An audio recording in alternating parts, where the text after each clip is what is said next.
Patty Loveless stands among the greats of country music, not only for her unmistakable voice, but for her ability to blend traditional mountain soul with contemporary country elegance. Born in the heart of coal country and raised on the sounds of sorrow and strength, Patty's music has long been a bridge between Nashville's commercial polish and Appalachia's rugged authenticity. With hits that speak to heartbreak, healing, and heritage, she has carved out a legacy defined by emotional depth and unwavering roots.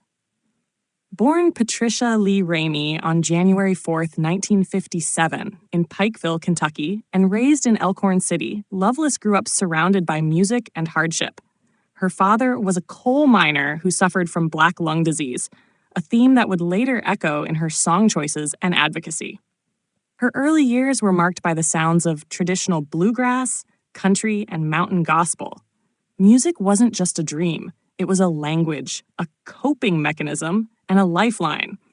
As a teenager, she performed with her brother Roger Ramey's band, taking influence from country legends like Loretta Lynn, Dolly Parton, and her distant cousin, Patty Lynn.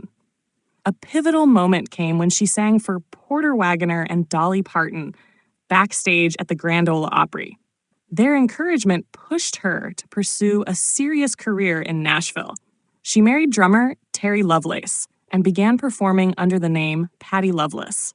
After early attempts to break through, she finally signed with MCA Records in the mid-1980s.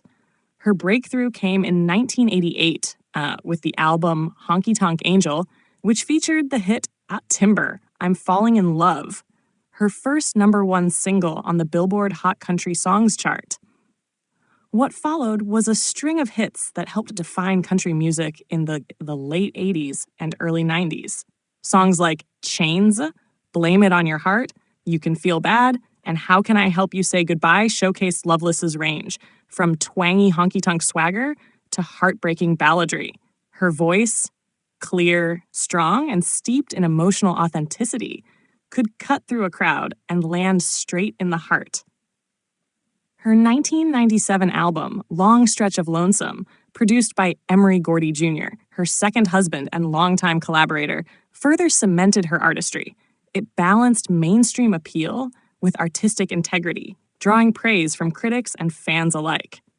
But perhaps her most celebrated work came with Mountain Soul, an acoustic bluegrass-inspired album that returned her to her Appalachian roots.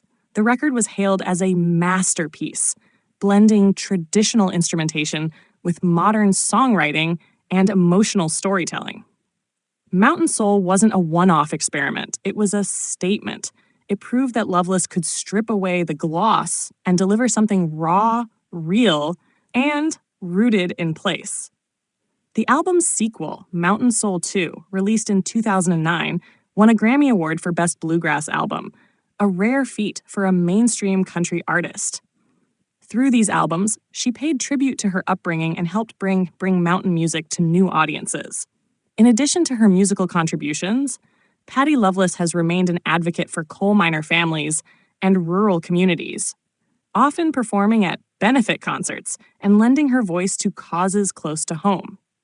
Though her chart presence waned in the 2000s, her influence only deepened.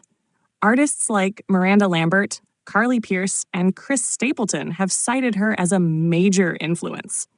In 2022, she returned to the spotlight with a show-stopping performance of You'll Never Leave Harlan Alive with Stapleton at the CMA Awards, reminding the world why her voice remains a national treasure.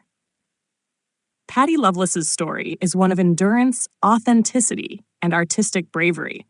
She never chased trends. Instead, she followed her roots through honky-tonk highways, Nashville studios, and the mountains that shaped her soul. Her music is timeless because it's true, and her voice continues to echo through the halls of country music history.